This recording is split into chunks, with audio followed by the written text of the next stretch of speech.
Barbona Grande. Amém, irmãos? Vamos orar então, para começar? Amém. Tá bom. Senhor Deus e Pai, em nome de Jesus, eu quero te agradecer por mais um dia. Senhor, estamos entrando na nossa terceira aula sobre conhecendo as Escrituras. Pai, eu quero te agradecer, Senhor, pela vida de cada irmão e irmã que adentraram essa sala. Meu Deus, que nós possamos aprender um pouco mais, Senhor, em como as Escrituras foram compiladas. Que o Senhor nos abençoe, que o Senhor nos dê graça e que o Senhor esteja conosco durante esse tempo, em nome do Senhor Jesus. Amém. Amém, irmãos? Então vamos lá para nossa apresentação. Só um momentinho aqui.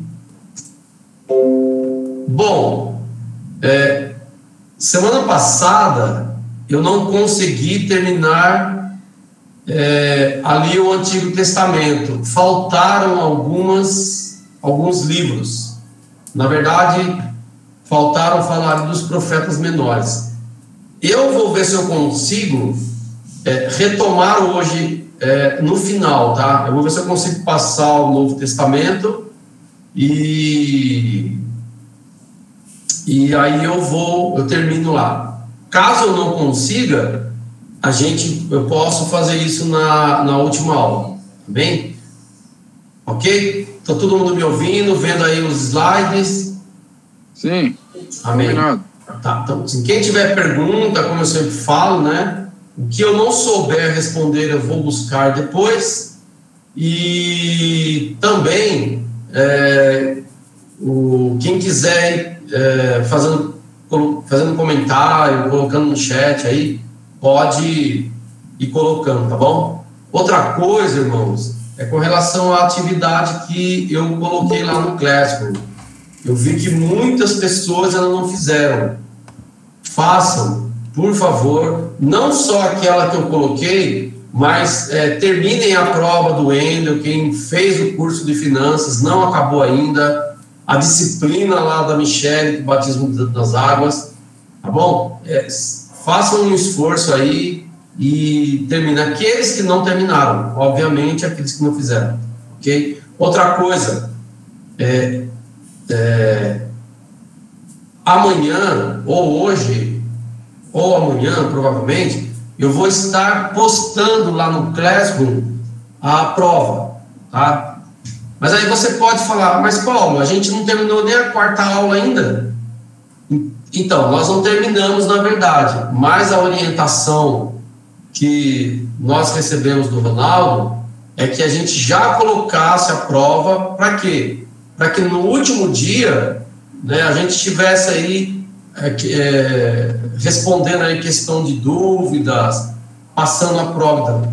A prova, irmãos, ela é toda baseada na apostila que está lá no Classroom, tá? Então, claro, vai ficar faltando a última aula, né? Que onde nós vamos falar do último bloco lá, como eu havia falado, mas toda a apostila está lá. Então, todo esse conteúdo que chega até você também está na apostila, tá bom? Então, vamos lá. Hoje é a nossa terceira aula. Nós vamos... Deixa eu trocar de óculos aqui, pessoal, porque esse aqui...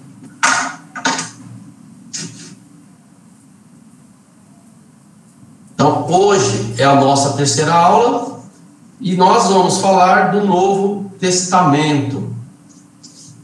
Então, o Novo Testamento, ele tem 27 livros, né? Ele é classificado em grupos, em 4 grupos, ou mais. Eu dividi em mais, né, para ficar até melhor para nós. Sendo que são os 4 evangelhos, que nós conhecemos, né, bem, são Mateus, Marcos, Lucas e João, sendo que os 3 primeiros são considerados evangelhos sinóticos. Quem já ouviu falar sobre isso? Evangelhos sinóticos. Alguém já ouviu falar sobre isso?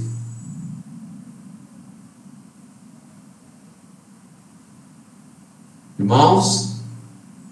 Responde aí, então, para ele. Quer saber, pai? Eu não ouvi. Então, já ouvi, mas não estou recordando bem no momento. Eu vou falar lá na frente. Os evangelhos sinóticos, eles são eles são considerados sinóticos porque eles contêm uma grande quantidade de histórias em comum. É isso. Na mesma sequência e algumas vezes utilizando exatamente a mesma estrutura de palavras. Então, quando você lê Mateus, Marcos e Lucas, você vai encontrar muitas passagens iguais, né? Muitos contextos iguais, histórias em comum, e até a estrutura da palavra ela chega a ser igual. Daí nós temos um livro histórico, que é o livro dos Atos dos Apóstolos, que é onde começa, né, a história da igreja mesmo. 15 epístolas paulinas, que nós vamos ver daqui a pouco, né? Eu não vou falar aqui, que a gente vai ver o quadro aqui. Ou melhor, vocês já podem ver no quadro aí. Nós temos 2 epístolas de Pedro, as epístolas paulinas, que são Romanos, 1º e 2º Coríntios, Gálatas, Efésios, Filipenses, Colossenses, 1ª e 2ª Tessalonicenses, 1º e 2º Timóteo, Tito, Filemão, Hebreus.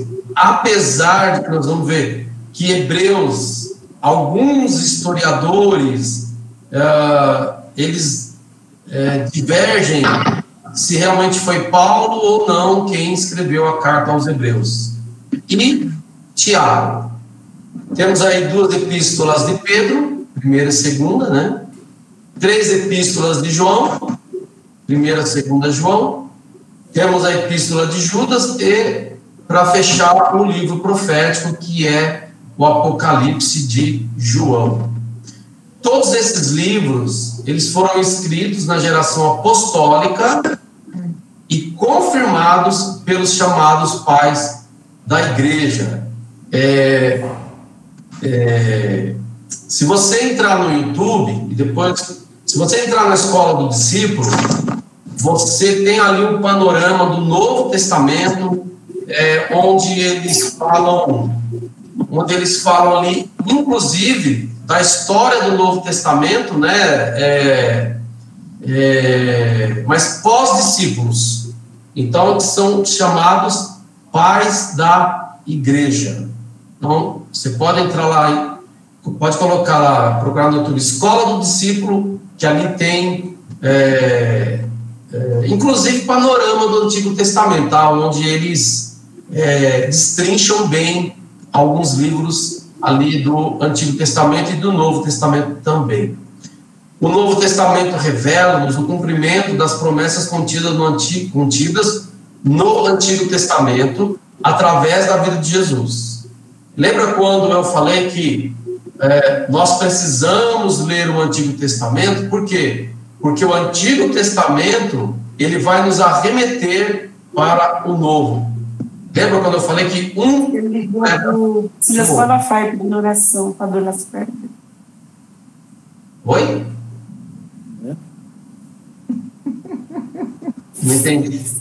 Não entendi nada. Vamos continuar. Onde eu parei? Além de trazer a narração do início da história da igreja, também relata-nos sua base doutrinária contida nas epístolas dos apóstolos. Então, assim, aí as páginas seguintes, né, vão apresentar uma análise de cada livro do Novo Testamento. Ressaltamos a autoria, a ocasião histórica do texto, o tema principal e outros pontos de interesse especial. O objetivo é captar, tanto quanto possível, a ideia principal do livro e trazer à tona o seu significado espiritual mais profundo. Então, o Novo Testamento, ele é um completo, como é que eu vou dizer? Sem o antigo, ele obviamente não existiria. Vamos lá?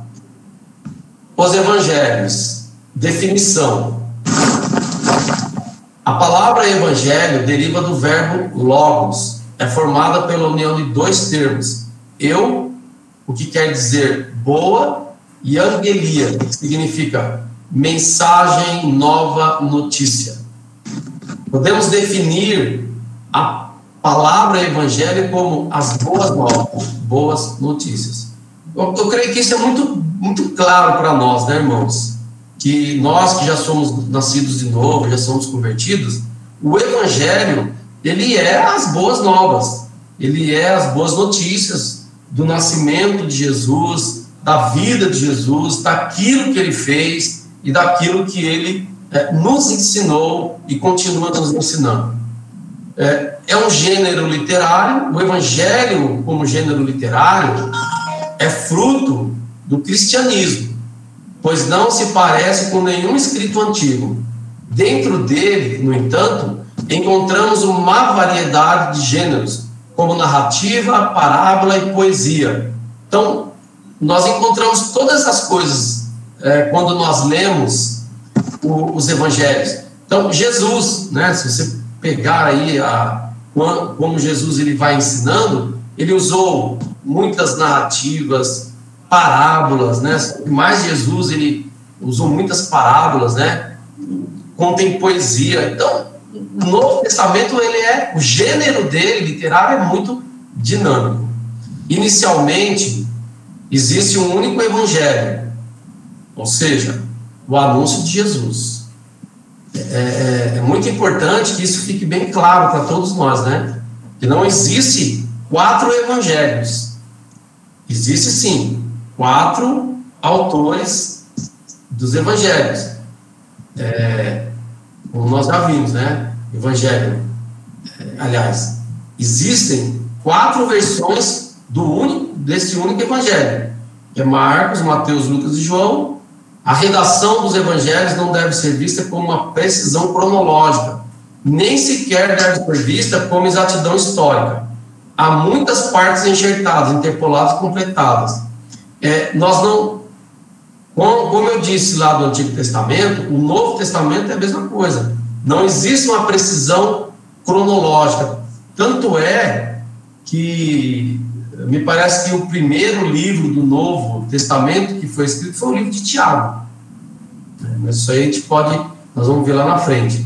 Então, existe um único evangelho com 4 versões, sendo que 3 deles são livros sinóticos por seguirem um raciocínio igual, né? Terem histórias iguais. Bem? A tradição oral. Esta fase da pregação dos primeiros 30 ou 40 anos é chamada de tradição oral. Os apóstolos pregam sem livro, pois não havia livros do Novo Testamento. Pregavam apenas com base no testemunho e com a luz do Espírito Santo que Jesus havia prometido.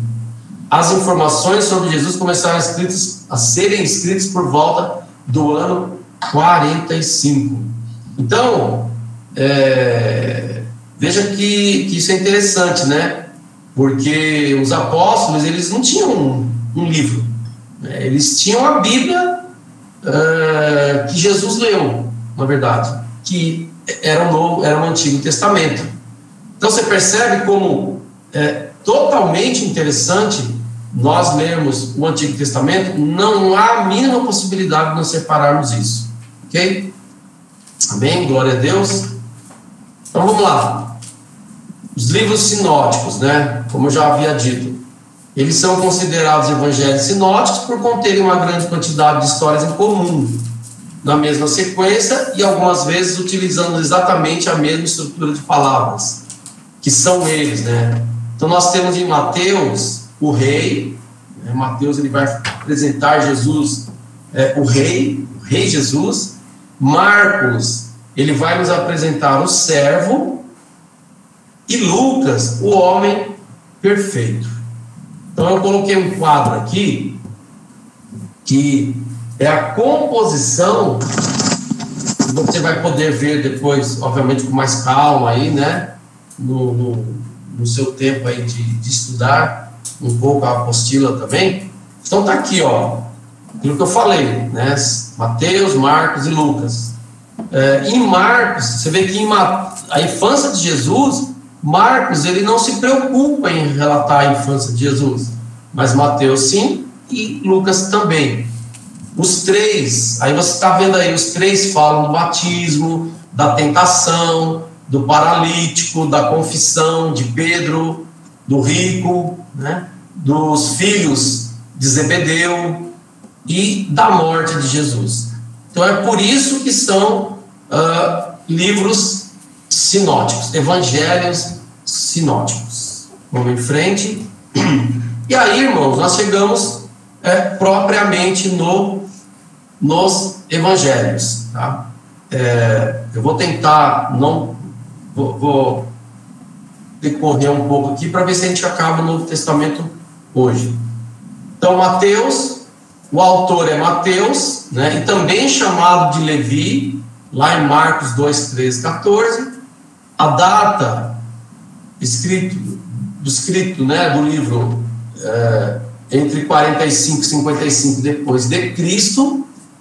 O propósito é apresentar Jesus aos discípulos. O tema principal, ele vai falar de alguns detalhes da vida de Jesus, da sua infância, além, claro, do seu ministério terreno. Quem era Mateus? Quem era Mateus? Mateus era um coletor de impostos, publicano. Mateus, que significa dom de Deus, ele tinha por nome Levi, como eu já falei. Após a ascensão de Jesus, ele pregou na Palestina em um intervalo de 15 anos, viajou a outros países e, conforme a tradição, ele morreu na Etiópia.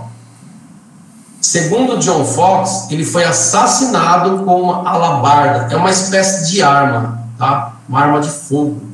Na cidade de... Arma de fogo não, porque eu acho que dessa época que nem tinha arma de fogo, né? Era tipo, eu acho que uma faca.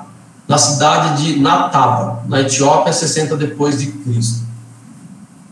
Então, o Evangelho de Mateus, ele vai falar sobre o reino. Ele vai falar sobre, apresentando, como no slide anterior, Jesus como rei. Então, aqui ele vai falar que Jesus tem uma linhagem, né? Que ele é filho de Davi, como nós podemos observar no capítulo 1. Ele tem um arauto, né? Seu reino é anunciado por João Batista.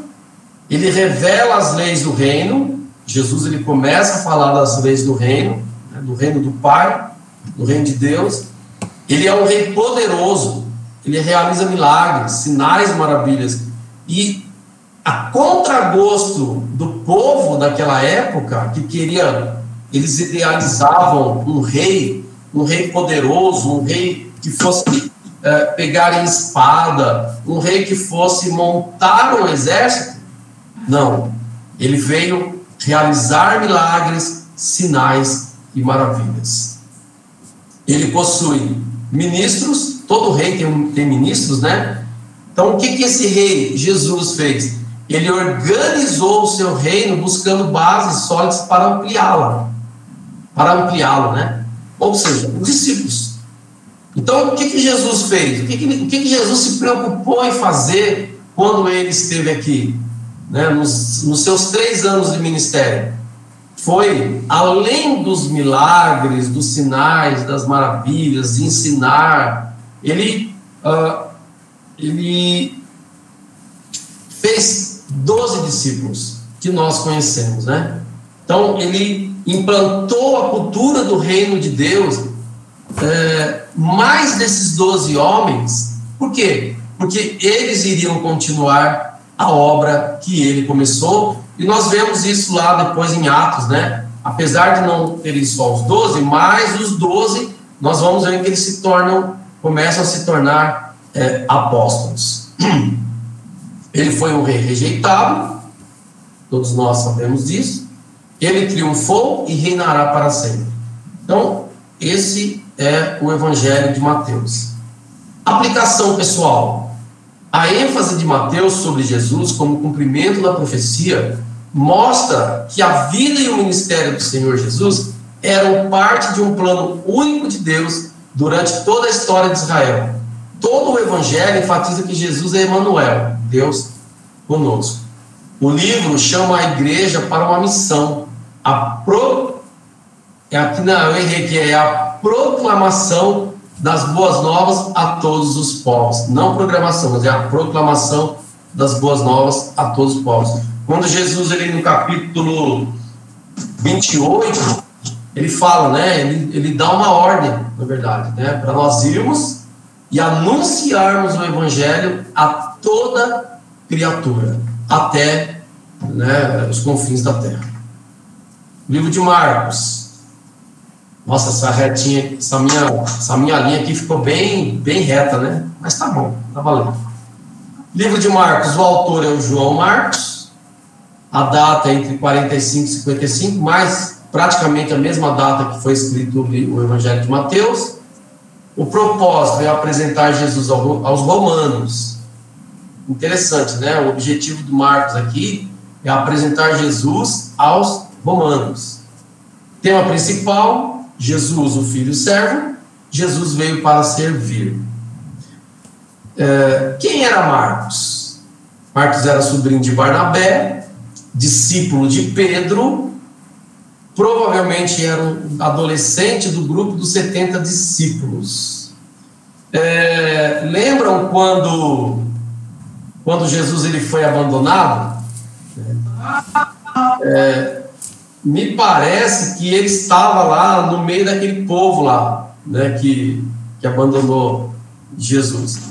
Na primeira viagem missionária, retrocedeu. E partindo de Pafos, eu coloquei aqui para você procurar, tá? Lá na Bíblia, lá, o que aconteceu com ele. Marcos mostra Jesus como homem de ação e poder. Destaca mais as obras de Jesus e menos suas palavras, valendo para ele mais ações.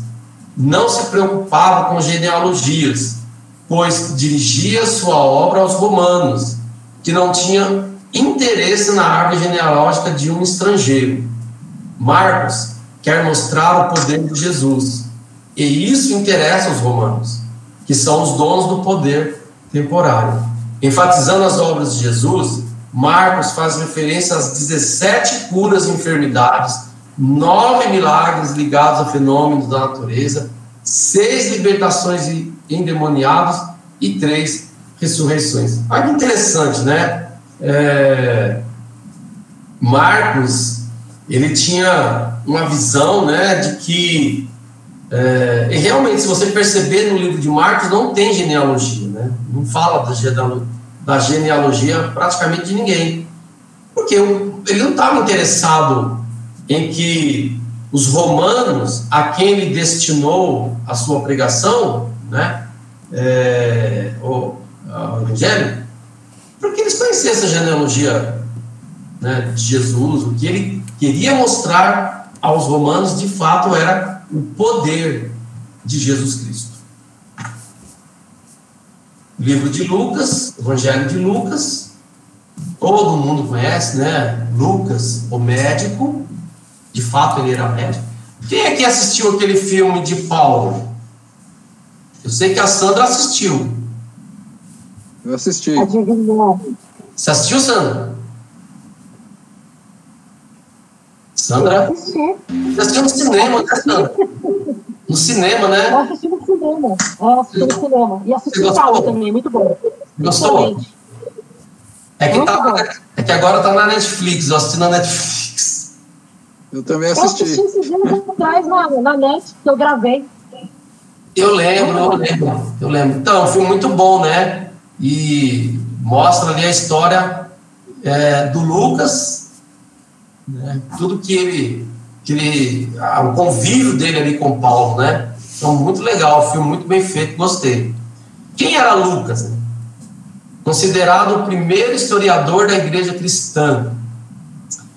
Ele escreveu também o livro de Atos. Vocês sabiam disso, que ele escreveu o livro de Atos? Não. Pois é, ele escreveu o livro de Atos, que alguns historiadores classificam como um único livro chamado de Lucas Atos. É muito interessante quando você assiste o filme, que você vê que Paulo ele está preso, né? Paulo está preso em Roma, e todas as noites, ele ia lá visitar Paulo na prisão.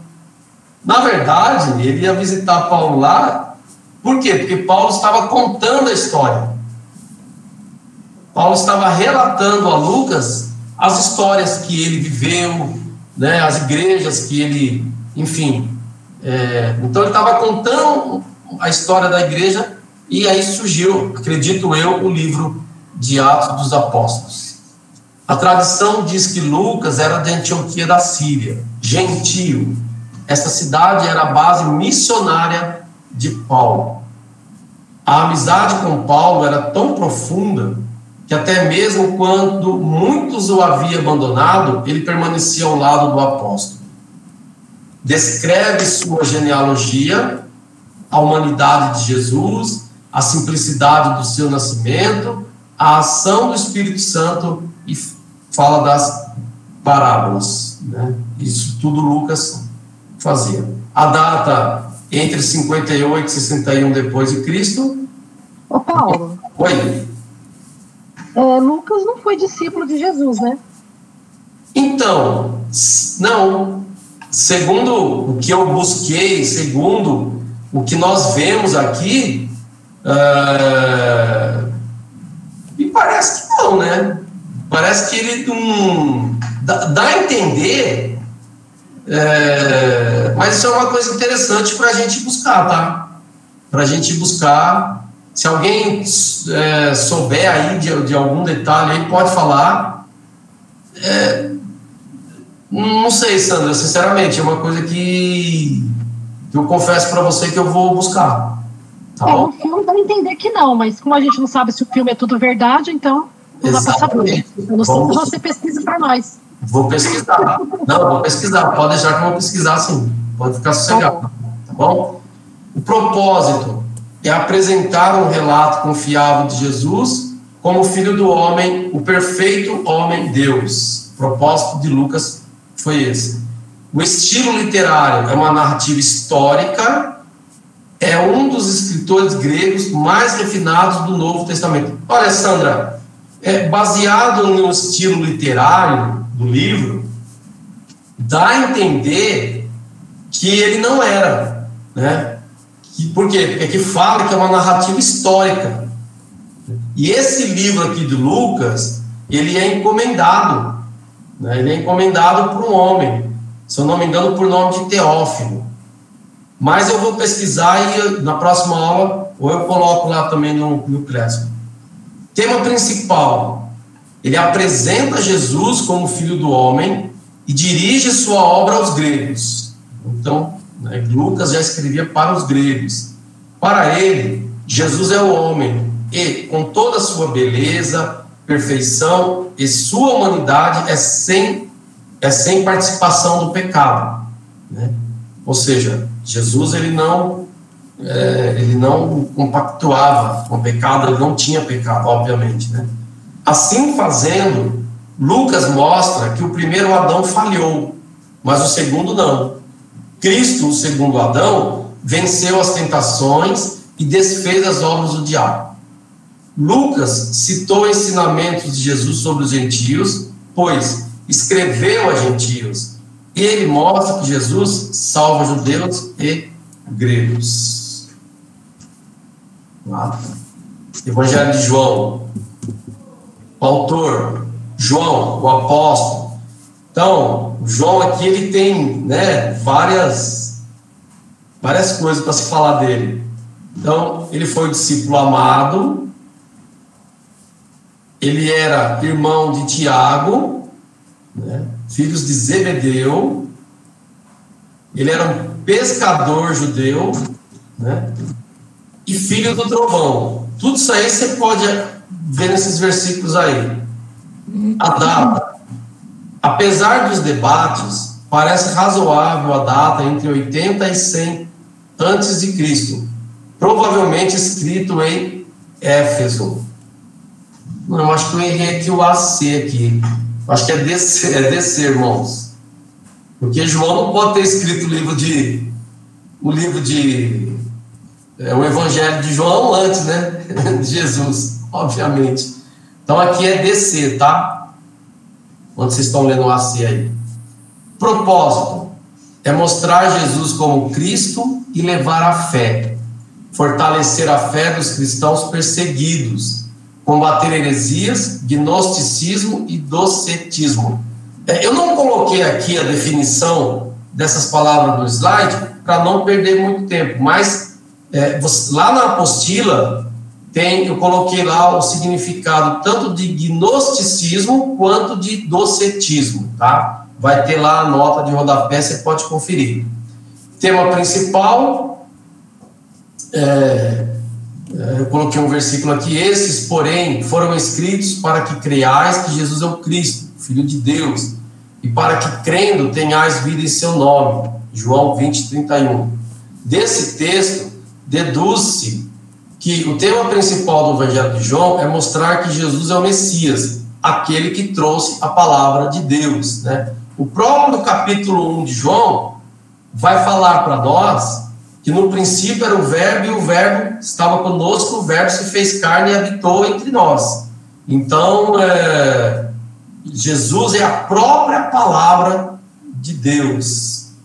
Bem, o Evangelho de João, ele é o Evangelho dos diálogos.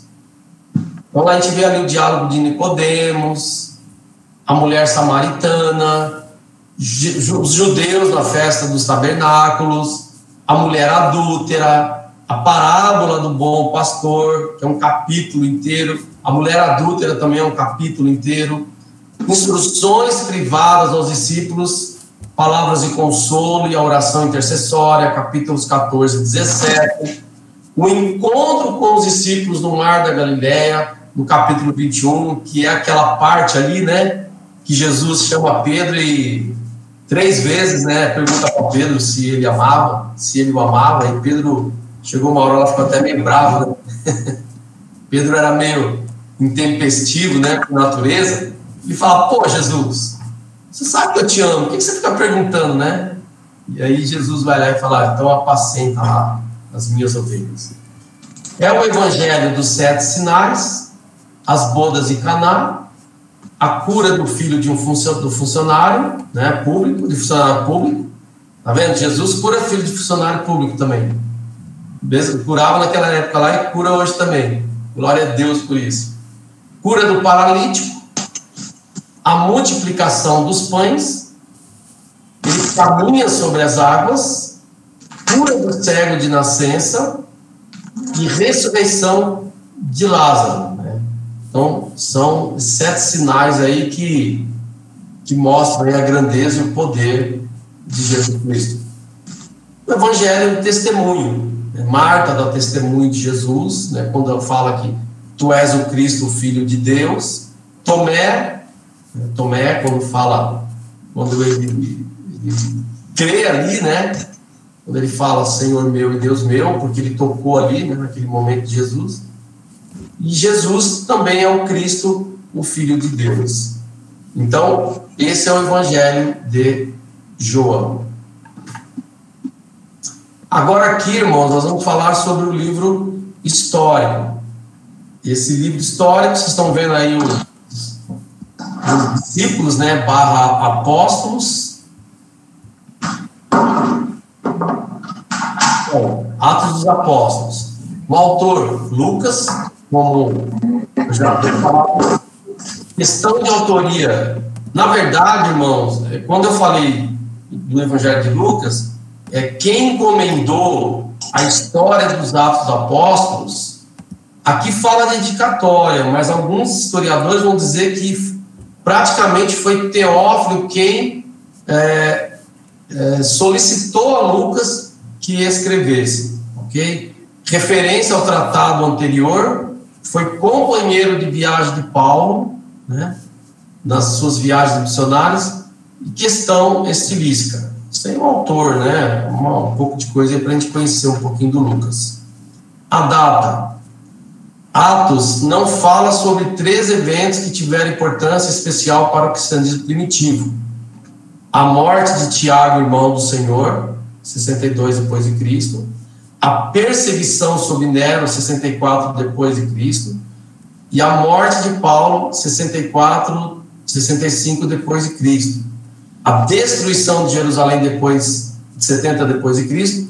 Tudo isso leva à conclusão de que o livro foi escrito antes de 64 depois de Cristo. Eu já ouvi falar, sim, eu estava lendo, que se fosse colocar todas essas coisas aqui que vocês estão vendo aí no livro de Atos, o livro de Atos não conseguiria, não daria conta de todas essas informações. Então, para quem quer saber mais, né, o que aconteceu, que fala aqui sobre a morte de Tiago, irmão do Senhor, perseguição sobre Nero, a perseguição de Nero, a morte de Paulo, a destruição de Jerusalém, tem livros muito bons. Por exemplo, tem um livro que a Sandra me emprestou. Sandra, qual que é o nome do livro mesmo?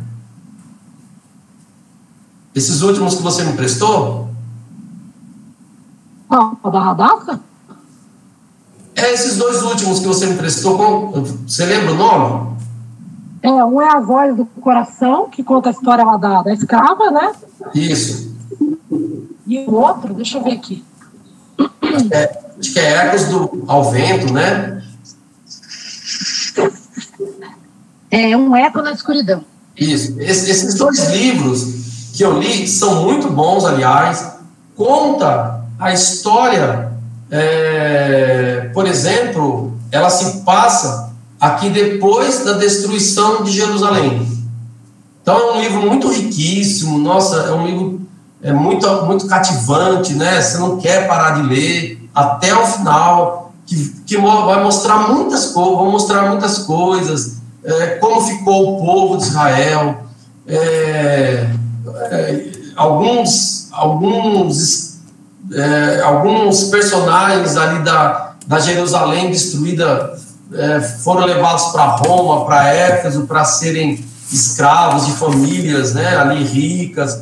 Então mostra ali os jogos na arena ali, mostra também os cristãos sendo jogados na arena para serem comidos pelos leões. Então, sim, tem muito livro bom, tá, irmão? Tem muito livro bom para você estar inteirado com relação ao que aconteceu depois, né? Porque a Bíblia, ela não consegue, quer dizer, a Bíblia, ela não consegue, e também, né, seria um livro muito grande, se tornaria um livro muito gigantesco para falar de todas essas passagens.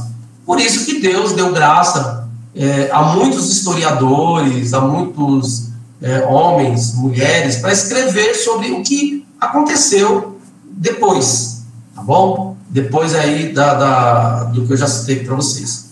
O propósito do livro de Atos é fornecer uma história da igreja primitiva, né? Como eu já falei, é mostrar um pouco dos acontecimentos pós-morte e ascensão de Jesus, né? Quando nós vemos ali o derramamento do Espírito, a conversão de 3.000 pessoas, a escolha de um novo apóstolo para ocupar o lugar ali de Judas, e a conversão de Paulo, e como as igrejas elas foram sendo formadas. A ênfase do livro é a importância do dia do Pentecostes e o ser capacitado pelo Espírito para sermos testemunhas eficazes de Jesus Cristo. Atos registra os apóstolos sendo testemunhas de Cristo em Jerusalém, Judeia, Samaria e o mundo ao redor, como eu falei. O tema principal é a história do desenvolvimento da igreja primitiva, desde a ascensão de Cristo até o encarceramento de Paulo e o começo do seu ministério ali. Coloquei um versículo aqui: mas recebereis a virtude do Espírito Santo, que há de vir sobre vós, e sereis minhas testemunhas, tanto em Jerusalém, como em toda a Judéia e Samaria e até os confins da terra. Meu Deus, já é 20h50, já, Pai do céu, deixa eu correr aqui, irmãos. Aí nós temos as epístolas paulinas, que começa com a carta de Paulo aos Romanos. O autor é Paulo para todas, tá, irmão? Então não vou repetir aqui, tá bom? A data de Romanos aí de 55, 56 depois de Cristo, na cidade de Corinto. Era uma comunidade formada de cristãos vindos da Palestina e da Síria, provavelmente expulsos pelo imperador Cláudio no ano de 49. O propósito do livro é corrigir certas interpretações a respeito da pregação de Paulo entre os pagãos. Tema principal, a carta do apóstolo Paulo à igreja em Roma.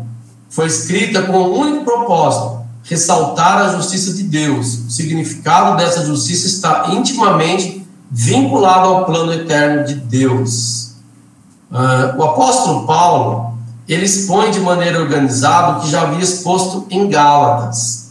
A salvação é pela graça mediante a fé, a ineficácia da lei e a morte de Jesus como a única justificação para o pecador, a morte e ressurreição de Jesus operaram a destruição da humanidade, Adão, e a recriação de uma humanidade nova, Jesus. 1 e 2 Coríntios, entre 55 e 56, depois de Cristo, em Éfeso. A comunidade aqui era uma comunidade fundada na casa de Priscila e Áquila, que eram artesãos com quem Paulo trabalhou. Havia várias classes sociais, a maioria era gente pobre, sobretudo escravos. Hein? O propósito, só um comentário aqui, antes da destruição de Jerusalém, já havia escravos nessas cidades. Tá? Propósito, trata de problemas vividos pela comunidade, informações e decisões cruciais para o cristianismo primitivo. A segunda carta, também o autor é Paulo, foi escrita cerca de 57 depois de Cristo em Éfeso. O propósito aqui é defender, Paulo defende aqui o seu apostolado diante daqueles que queriam afastar a comunidade dele, alegando que ele não era apóstolo e sua mensagem não merecia a consideração dos coríntios. Gálatas, provavelmente foi escrito em Antioquia no ano 54 depois de Cristo. Era uma comunidade formada por 4 cidades: Antioquia da Psídia, Derbe, Listra e Icônio. Eu não coloquei os mapinhas aqui, porque senão ia ficar muito longo, mas lá na apostila lá eu vou colocar, para vocês terem uma ideia de onde eram essas cidades. Igrejas fundadas na primeira viagem missionária de Paulo, que em suas 3 viagens passou por lá. Propósito da carta, trata da controvérsia judaizantes e fala da liberdade que o não cristão em Cristo Jesus, não obedecendo à carne, mas mostrando o fruto do Espírito. Ou seja, o cristão, ele tinha que estar, o não cristão, né, ele tinha que não obedecer Jesus na carne, mas mostrando o fruto do Espírito. Tema principal: esta carta tem sido chamada de a Carta Magna da Igreja por alguns escritores. Seu principal argumento é a defesa da liberdade cristã em oposição ao ensino dos judaizantes. Os mestres judaizantes insistiam que a observância das cerimônias da lei era parte essencial do plano de salvação. Ou seja, alguns judeus convertidos ao cristianismo, eles tinham essa ideia de que os judeus que se converteram ao cristianismo precisavam continuar observando algumas cerimônias, ou as cerimônias da lei, né, que foram dadas lá no Antigo Testamento, para que para que eles fossem salvos. E Paulo ele vem rebatendo tudo isso, né? Por quê? Porque a salvação é pela graça, né? e não pelas obras. Efésios, essa aqui Paulo já escreveu da prisão de Roma entre 61 e 63, a 63 depois de Cristo. A comunidade, né, que foi destinada, fundada mais precisamente por Áquila e Priscila na segunda viagem, uma florescente comunidade cristã de convertidos do misticismo. Havia muito misticismo ali, né, ali em Éfeso, naquela região lá. Propósito é uma carta de encorajamento. Deus revela seu plano por Jesus Cristo, desenvolvido na igreja, que é o povo de Deus, e algumas orientações práticas, a firmeza na fé e no testemunho cristão. Tema principal: demonstra claramente a intenção de Paulo em fazer com que cristãos judeus e cristãos gentios vivessem uma unidade de fé. Se por um lado ele ensinava a liberdade dos cristãos de servirem a Deus, não queria que os mesmos tivessem algum preconceito contra os judeus. Parecia que havia ali uma briga, né, entre os cristãos judeus e os cristãos gentios. E Paulo ele vem falando que eles precisavam andar em unidade de fé. Filipenses, data Roma, entre 61 e 62 depois de Cristo. Fundada na casa de Lídia, da segunda viagem. Paulo trabalhou, hein, gente? Olha, o apóstolo Paulo trabalhou, hein? Fundada na casa de Lídia, na segunda viagem, contavam com algumas poucas pessoas, já que o apóstolo não ficou lá muito tempo. O propósito da carta é agradecer a ajuda enviada enquanto ele estava preso, advertir contra algumas situações de competição na igreja, ensina os judaizantes, de novo, relembrar que o centro do evangelho é a cruz de Cristo. Tema principal: esta afetuosa epístola elogia os filipenses por sua fé em Jesus e por seu apoio. Paulo os ajuda a centralizar a vida em Cristo e a estar contentes em todas as situações, ser fortes em oração e imitar com alegria o exemplo de seu Salvador, Jesus Cristo. Quando você lê a carta de Paulo aos Filipenses, você vai perceber o seguinte, que praticamente a carta toda ela vai falar de gratidão, né? Mesmo Paulo estando ali preso, os filipenses colaboravam com ele, né? E é isso que a carta nos mostra hoje também, que nós precisamos estar contentes em qualquer situação e nos ajudar mutuamente. Colossenses, da prisão de Roma entre 61 e 63 depois de Cristo. A comunidade era uma comunidade foi fundada por volta do ano 53 por Epáfras, composta da miscigenação de cultos misteriosos, conflitos e veneração a divindades gregas. Ou seja, né, ali ele estava falando sobre as pessoas não cultuarem, não terem veneração por divindades gregas. O propósito da carta é uma carta cristológica para corrigir o sincretismo religioso. Procuravam experiências estáticas e místicas e precisavam atentar para a centralidade de Jesus, o cabeça da igreja. Ou seja, não dá para a gente querer colocar um monte de outras coisas dentro da igreja, né? Só Jesus ele é o centro.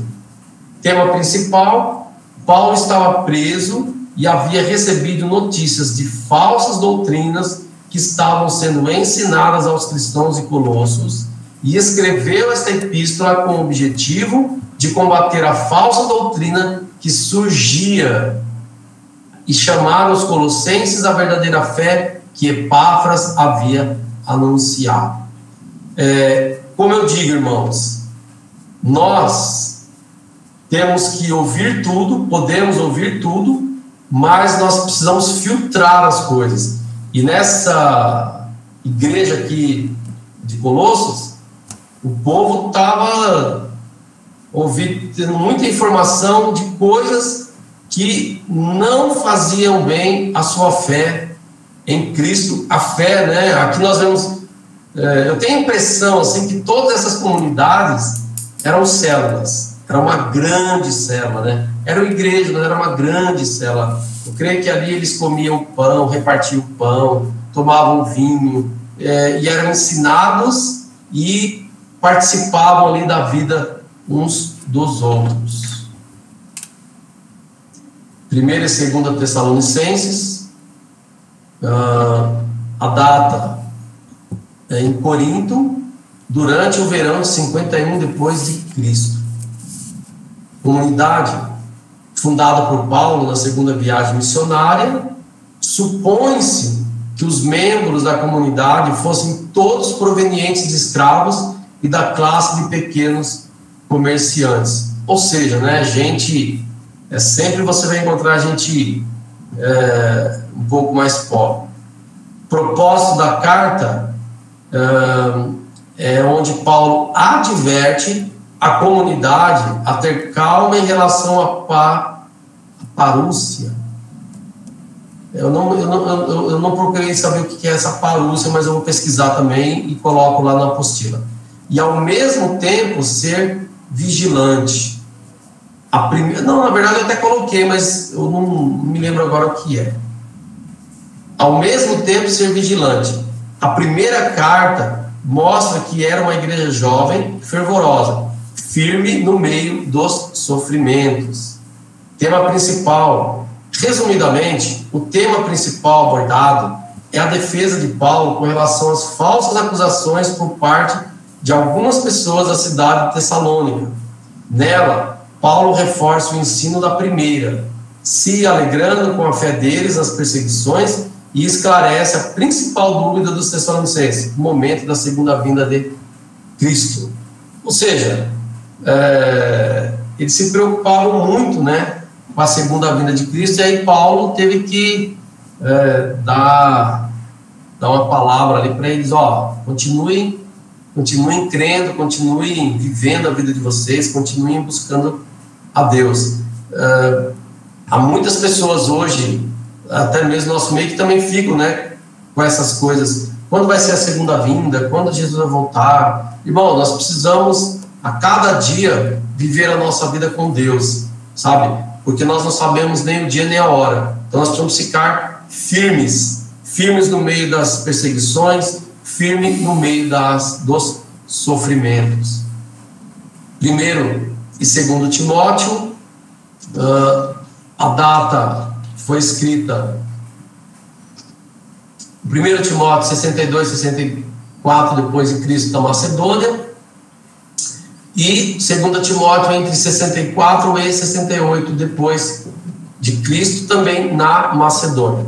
O propósito do livro é procurar encorajar Timóteo a permanecer na presença de Cristo, mantendo firme a sua fé e zelando pela doutrina. O tema principal é mostrar que toda a Escritura ela é inspirada por Deus e é útil para o ensino e correção de todo aquele que crê. A segunda carta de Paulo a Timóteo é o último testamento do apóstolo Paulo. Pela maneira como Paulo foi preso, era óbvio que ele não sobreviveria a mais esse aprisionamento. Quando escreveu sua segunda carta a Timóteo, ele sabia que em breve seria executado. O filme, ele mostra bem isso, né? Paulo ali, Lucas, ele dita as coisas para Lucas, e no final do filme a gente vê ali ele sendo morto, mas eu não vou dar spoiler não, porque senão fica chato. Assista lá, ou leia livros que... É um livro muito bom também que você pode ler, se você quiser conhecer como foi a vida dos mártires e de que forma eles morreram. Leia esse livro. Oh, meu Deus. A história dos mártires da Bíblia. Eu vou colocar lá, eu tenho esse livro, eu vou colocar lá o nome direitinho. Eu sou meio difícil para lembrar das coisas, irmãos, mas eu vou pegar o livro e vou colocar lá, tá bom? Eu acho que eu errei aqui, irmãos. Coloquei Gálatas, mas é Tito, tá?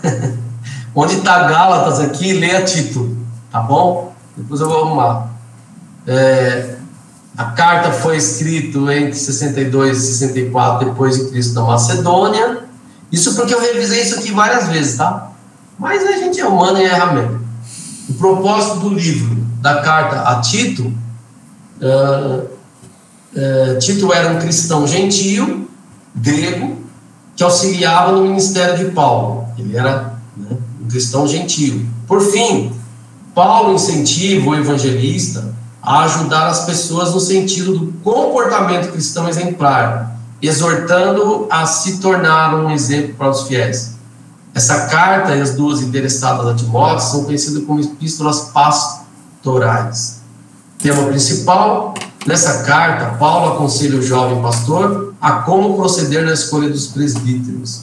Paulo também enfatiza o modo de se tratar as pessoas em variadas faixas etárias na igreja, além de combater as heresias e os falsos ensinamentos que estavam se espalhando nas igrejas, né?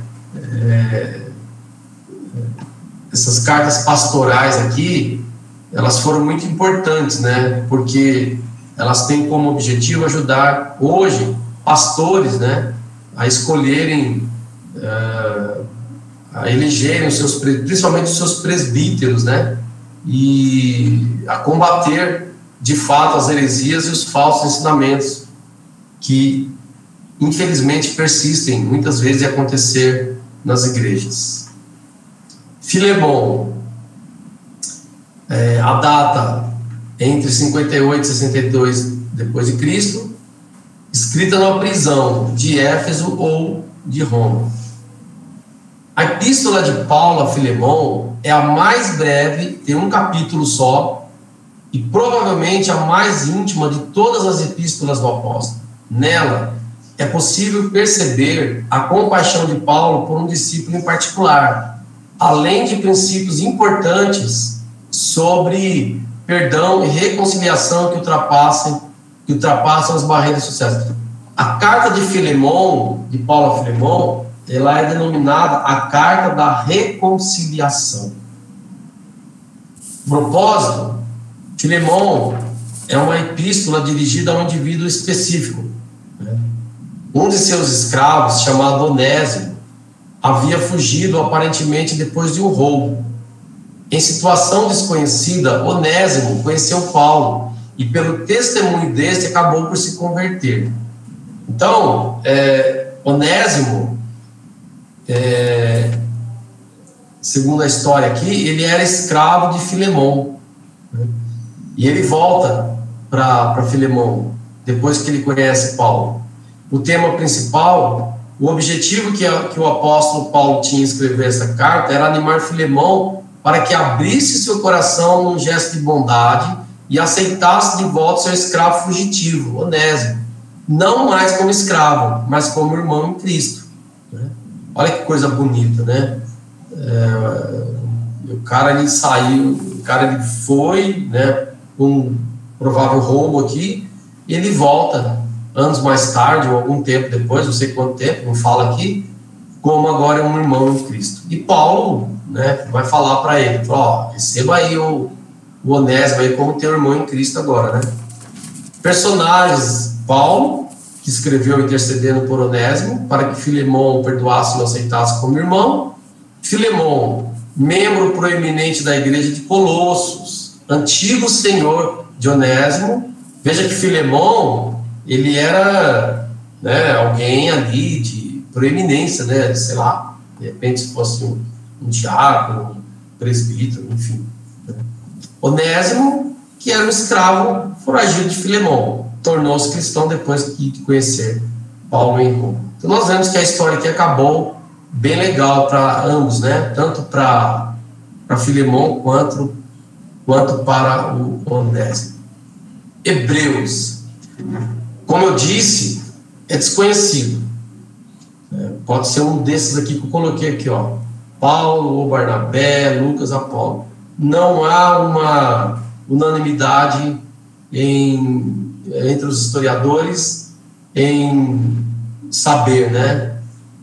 E para nós, irmãos, o que interessa, na verdade, é que a carta foi escrita. É uma carta tremendamente abençoada. Precisamos ler o livro de Hebreus, porque ali vai falar de muitas coisas, principalmente sobre a fé.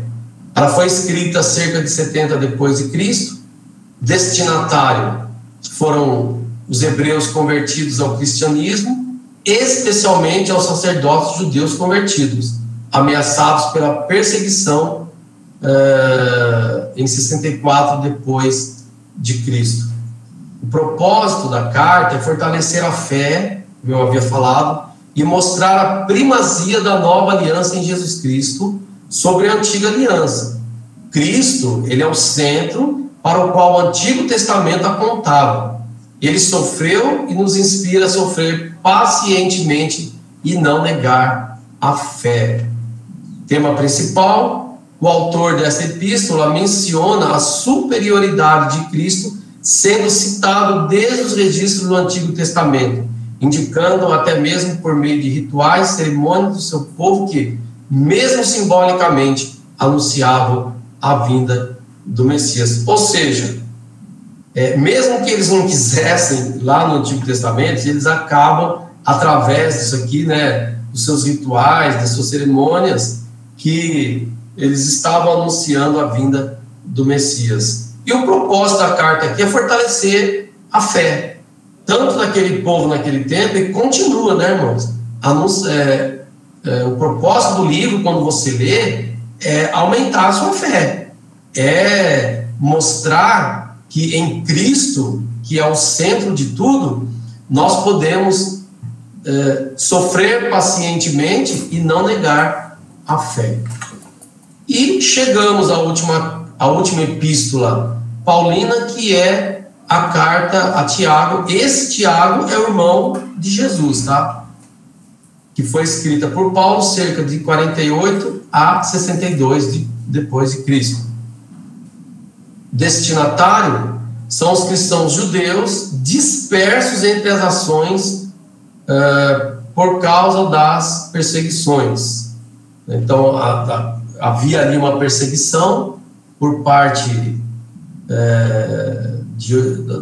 dos religiosos, né? E principalmente contra os cristãos, os judeus. O propósito do livro, da carta, é ensinar e encorajar o povo disperso em meio a dificuldades.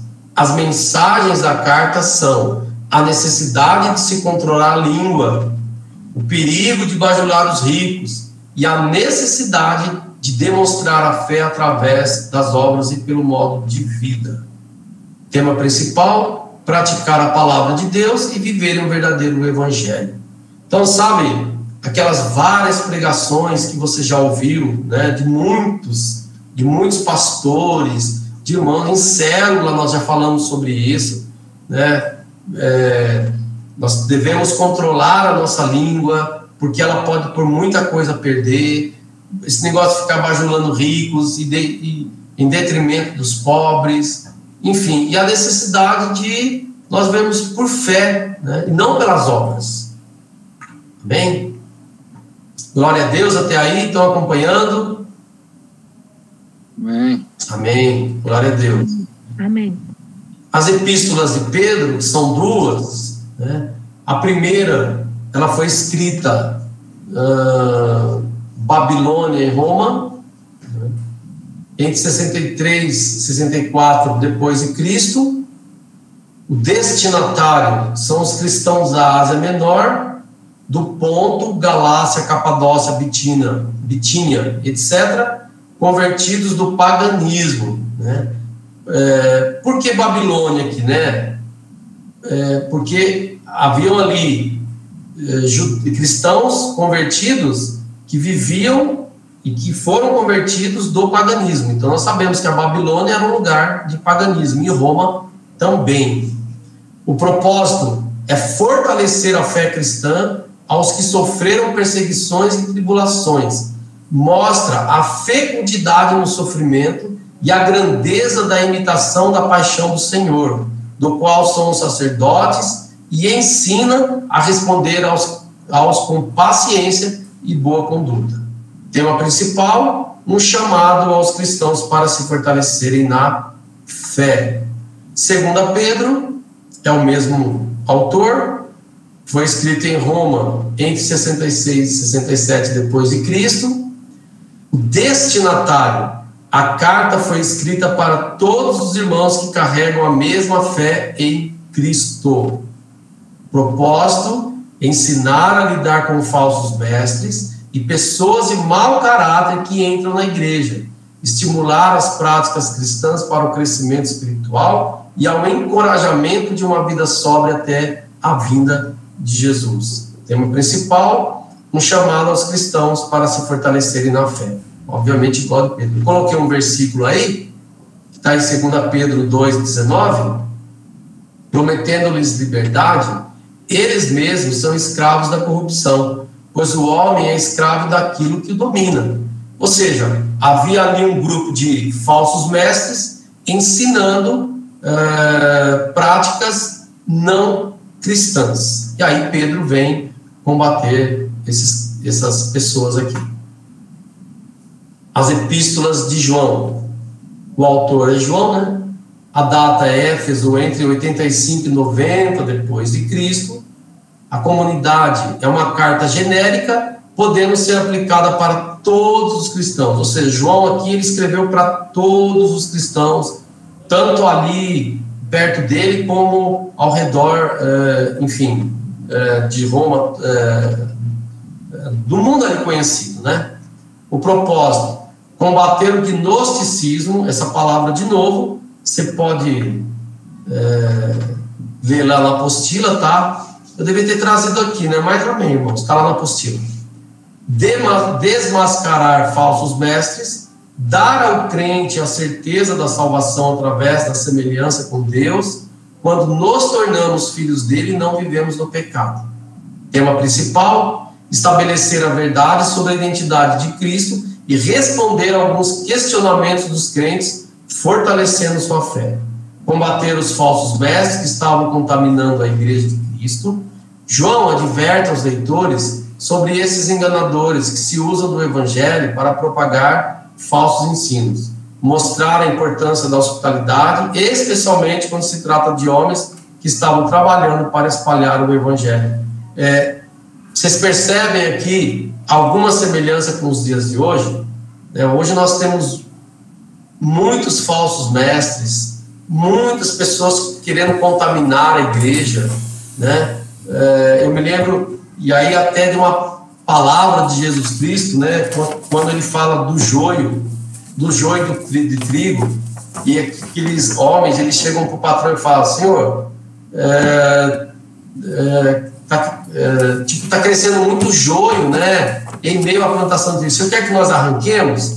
E Jesus, aí, na parábola, ele fala, né? Fala: não, deixa lá, porque senão é perigoso queimar o joio com trigo, né? Ele estava falando da agricultura ali, daquele campo ali, daquele homem. Então, nós vemos que há muitos falsos mestres tentando inserir conteúdos não cristãos para abalar a fé de muitos crentes. Então, a carta de João ele vem combatendo isso, né? 2 João, entre 85 e 90 também depois de Cristo. João praticamente escreveu essas 3 cartas no mesmo tempo, né? Eu podia até ter juntado elas aqui, mas tem alguma coisa aí diferente aí, por isso que eu fiz questão de separar. O destinatário aqui pode ser, segundo alguns historiadores, que foi a uma senhora eleita e a seus filhos, podendo ser uma alusão à igreja e aos santos irmãos, ou literalmente alguma senhora e sua família. De repente a carta aqui foi direcionada a uma senhora e a sua família, né? Então foi que os historiadores, o que eu fui buscar lá para nós aqui. O propósito: essa carta ela deixa um alerta para que nem a igreja e nem as famílias acolham falsos mestres itinerantes em suas casas, para não contribuírem com a propagação de heresias. Eu tenho muitas histórias aqui, eu me lembrei de uma aqui agora, né? a respeito exatamente disso aqui, né? Por quê? Porque parece que é muito comum, irmãos, pastores, não estou aqui querendo julgar ninguém, porque eu não sou juiz de ninguém, obviamente, mas parece que, assim, sabe aquelas pessoas que chegam na tua igreja e já querem ir fazendo as coisas, já querem... E nem querem se conhecer primeiro, se dar a conhecer primeiro, já querem ir lá e fazer as coisas. Então, me parece um pouco aqui que o que o João estava falando, que, olha, tomem cuidado com esses falsos mestres, com esses homens que chegam e que entram nas suas casas e começam a ensinar coisas que não são aquilo que o Senhor Jesus ensinou. Tema principal, estabelecer a verdade sobre a identidade de Cristo e responder a alguns questionamentos dos crentes, fortalecendo sua fé. Combater os falsos mestres que estavam contaminando a igreja de Cristo. E aqui, na verdade, até que repete aqui o que eu já tinha falado, irmãos, então não vou ler de novo. Mas, em suma, as cartas de João eram para fortalecer a fé dos irmãos e combater, né, os falsos mestres que, com seus ensinamentos heréticos, estavam contaminando, querendo contaminar a igreja do Senhor e mostrar, irmãos, que nós precisamos ser hospitaleiros, né? Nós precisamos, principalmente, com aqueles que militam pelo Evangelho, né? Que trabalham aqui para espalhar o Evangelho. E a terceira carta de João, o destinatário é Gaio, né? Era um irmão ali ali na igreja de Éfeso. O propósito, os evangelistas enviados por João em suas missões, rejeitados por um ditador de nome Diótrefes, expulsava membros de sua igreja que recebessem os enviados de João. João elogia Gaio pela sua hospitalidade e ao mesmo tempo em que repreende Diótrefes. Tema principal, estabelecer a verdade sobre a identidade de Cristo. Enfim, é algo que eu já tinha lido aqui. Na verdade, os temas, como eu falei, eu podia ter juntado essas três cartas, né? Mas eu quis dar uma separada, porque, principalmente com relação ao destinatário e ao propósito, tem uma coisinha ali diferente. Bem, chegamos na epístola de Judas, né? Eu coloquei essa imagem aqui, mas não sei se são as mãos de Judas, mas é uma imagem aí para dar uma preenchida também no slide, ok? O autor, Judas Tadeu, ou irmão de Jesus. Então, para quem não sabe, Jesus teve um irmão chamado Judas também, tá? A data é na Palestina, entre a Palestina e o Egito, né, entre 67 e 80 depois de Cristo. O destinatário, a carta é genérica, podendo ser aplicada a todos os cristãos, para que não caíssem em apostasia. A perseguição ali, amados, estava muito grande. Então, aqui, Judas, ele vai escreve a epístola, né? Porque ele sabia que tinha notícias, obviamente, que existiam muitos cristãos ali desistindo, entregando a fé. Eu só fazer um comentário aqui. Eu ontem ou anteontem, acho que foi segunda-feira, eu recebi um e-mail de um seminário chamado Escola Bíblica Bethesda, Instituto Bethesda, alguma coisa assim, me convidando para participar de um seminário a partir do dia 2 de junho, onde vai falar sobre a desistência de muitos pastores por conta de toda essa crise que nós estamos vivendo, né? Ou seja, ali não fala se eles estão apostatando, mas estão desistindo. Tinha até um pastor lá que ele estava vendendo a igreja não, estava passando a igreja para quem quisesse assumir diante de uma situação lá que ele está vendo. Então aqui, muitos cristãos provavelmente estavam apostatando, né? Estavam abandonando a fé. Então Judas escreve aqui essa carta. O propósito é combater os falsos ensinos gnósticos, o gnosticismo, né? Mas também a pretensão de quem acreditava que já que estavam salvos pela graça podiam pecar livremente. Isso aqui é uma coisa interessante, né? Muitos cristãos acham que uma vez salvos, beleza, podem fazer o que quiserem, podem pecar, podem, enfim, né, fazer coisas erradas, que está tudo certo, porque uma vez salvo, né, para sempre. Isso é um perigo, né? Eu creio que eu estou salvo, assim como você também, mas nós não podemos pegar essa graça, essa salvação que foi pela graça agora, e fazer dela o que nós quisermos. Há um preço, há um custo, né? Nós precisamos entender isso. Então aqui, Judas escreve para esse público aqui, o propósito da carta é essa, entendeu? Nós não podemos viver uma vida pecaminosa. Eu sou salvo, então eu vou pecar, e dali 5 minutos eu vou lá, eu sei que eu vou pedir perdão para Deus. No livro de João, quando você lê ali, você vai ver o seguinte, que João ele fala, né? Filhinhos, eu vos escrevo para que vocês não pequem, mas se vocês pecarem, lembrem-se que vocês têm um advogado, que é Jesus Cristo, e ele intercede por nós, e tudo mais. Mas você não vai ouvir, em momento algum, meu irmão, minha irmã, João falando assim: pequem, podem pecar livremente, sabe? Façam tudo errado, mintam, e tudo mais, enfim, outras coisas que vem na sua cabeça agora, porque depois é só você pedir perdão para Deus. Em Cristo Jesus, que você vai receber o perdão. Não é isso. Lembre-se, Jesus, ele nos salvou, né, mediante a graça, para que agora nós venhamos ser pessoas que vão levar a boa notícia. E nós temos que ter uma vida irrepreensível. Meu irmão, minha irmã, eu me detenho aqui para dizer uma coisa para você, para nós, né, na verdade, para todos nós. Ninguém vai querer nos ouvir se nós tivermos uma vida repreensível. Nós precisamos ter uma vida irrepreensível.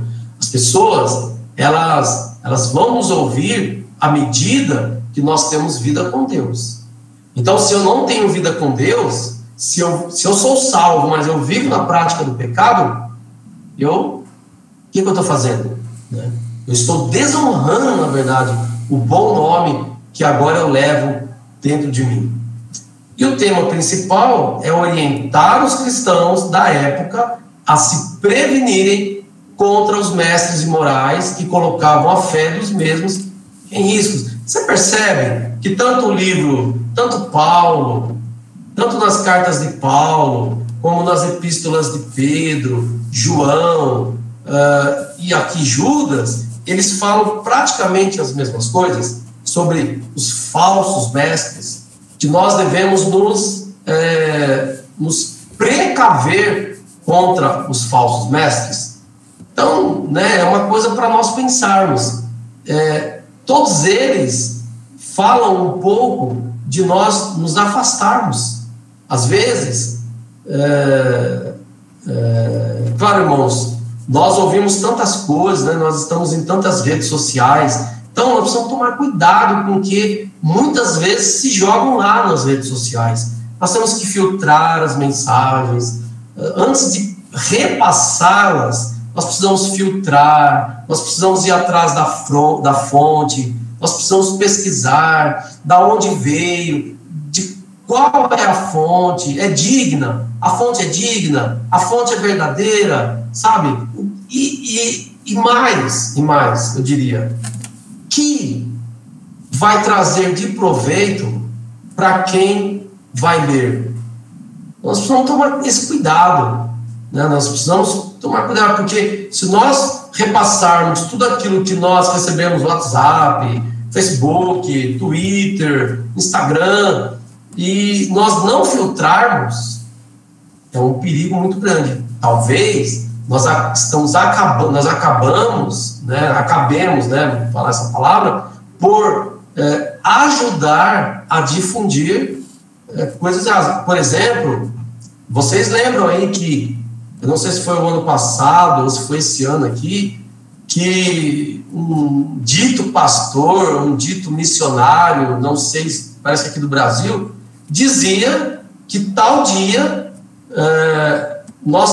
todo aquele que estivesse na rua em determinada hora do dia ia ser morto, sabe? Até que o anjo do Senhor ia passar naquele momento e ia matar quem estivesse ali na rua. Meu irmão, isso é heresia. E isso não tem nada a ver com a palavra de Deus. Tanto é que o dia veio, a noite veio, o dia passou, todos não ouvimos falar de que ninguém morreu de uma morte misteriosa, vamos dizer assim. Então, vamos tomar cuidado, amém? E chegamos no último livro do Novo Testamento, que é um dos meus livros preferidos, né? Até pela narrativa ali, que é o livro do Apocalipse. Vocês estão vendo a imagem aí do leão e do cordeiro, né? Eu acredito que João viu essa imagem também ali. Bom, o nome do livro bíblico do Apocalipse vem da palavra grega apocalipsis, significa revelação, formada por apo, tirado de, e calúmina, que é véu. Portanto, apocalipse significa tirar o véu, revelação. O próprio nome já indica qual é o conteúdo. Ele expõe assuntos que estavam ocultos e revela eventos que aconteceriam muito tempo depois de terem sido escritos. O autor é o João, o apóstolo, o mesmo João que escreve as epístolas, né? De acordo com o próprio livro e a tradição dos pais da igreja, o apóstolo João é o autor desse livro. Ele teria sido escrito na ilha de Patmos, exílio, entre 95 e 98 depois de Cristo, durante o reinado de Domiciano, certo? A data é entre 95 e 98 depois de Cristo. O propósito do livro, né, o objetivo do livro era proporcionar conforto aos cristãos que estavam sendo perseguidos naquele tempo. Você vê, irmãos, que o Novo Testamento, ali, ele, depois dos Atos dos Apóstolos, era uma perseguição só aos cristãos, né? Então, os apóstolos, eles, em todas as suas cartas, era para fortalecer a fé desses cristãos perseguidos na época lá. Tema principal, o tema predominante do livro é a volta e a exaltação de Jesus Cristo. É certo que todas as escrituras falam do Salvador vivo desse livro. Cristo é exaltado de maneira especial e sua grandeza de glória final, e a sua grandeza da glória final. Apocalipse é o livro da revelação de Jesus e não apenas dos acontecimentos futuros. Ou seja, a intenção aqui do livro de Apocalipse foi mostrar Jesus, né? Foi revelar Jesus e não apenas os acontecimentos futuros. E chegamos, né, a esse carinha aqui, que não sou eu, embora eu também tenha cabelo arrepiado, e assim nós chegamos ao final dessa nossa aula. Amém, irmãos? Alguma pergunta? Deixa eu ver se eu consigo pegar aqui a apostila aqui, irmão. Só um momentinho. Onde está? Não está aqui, né? Só um momentinho. Vocês estão muito quietinhos, hein? Vocês estão muito quietos. Só um momento.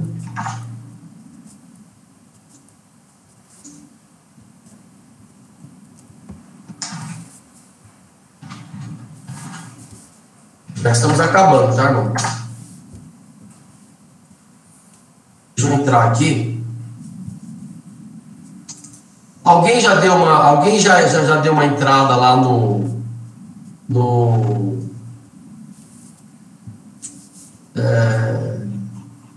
já deu uma olhada na apostila? Ou ninguém ainda viu a apostila? Já deu uma passadinha lá, já. Ela ficou grande, mas assim... Ela ficou grande, mas se fez necessário, tá? Porque, enfim, né? Precisa, né? Não dá pra gente minimizar tudo. Mas eu quero achar uma coisa aqui para mostrar para vocês. Onde é que tá? Tá.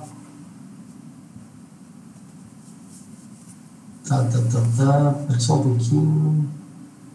Ó, docetismo, irmãos, como eu tinha falado para vocês lá, significa o seguinte: é uma doutrina herética dos séculos 2 e 3, que pregava a existência do corpo de Jesus Cristo, admitindo apenas a existência do Espírito.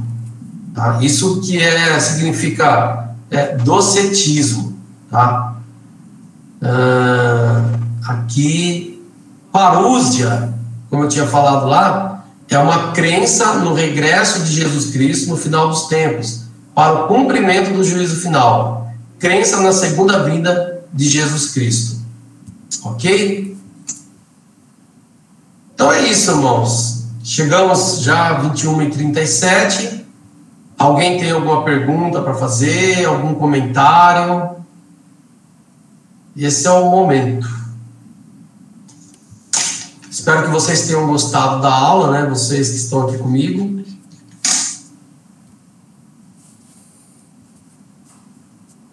Eu acho que foi bem claro. Foi show de bola, hein? Amém.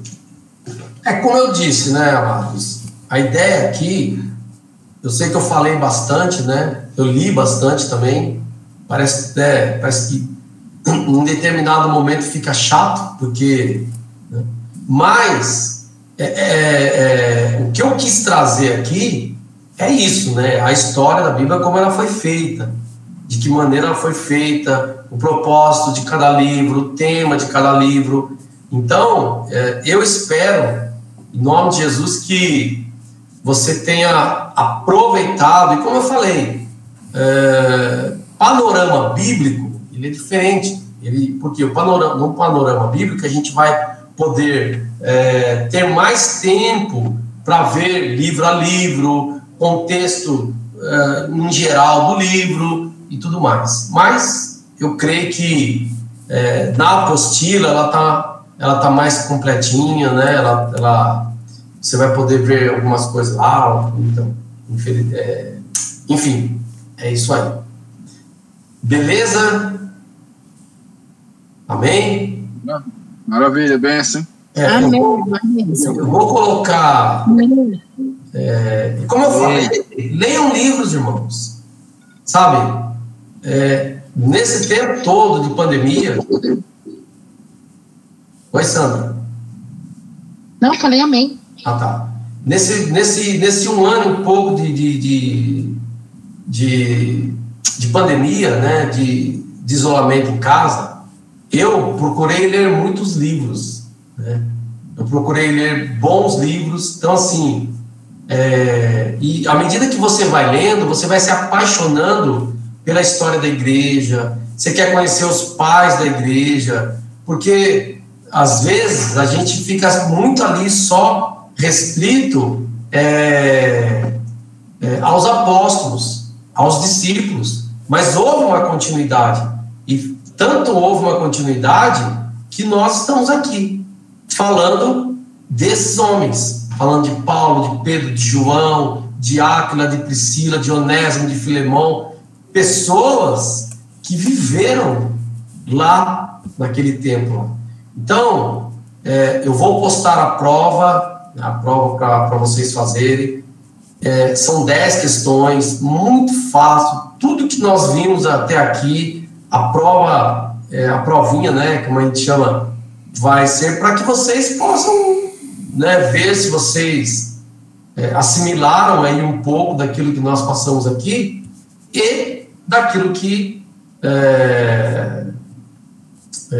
nós passamos e daquilo que nós colocamos aí nos slides. Então, como ninguém quer falar mais nada, então nós vamos encerrar por hoje. Semana que vem, nós vamos para a última aula, onde vai ser curta a aula até, né?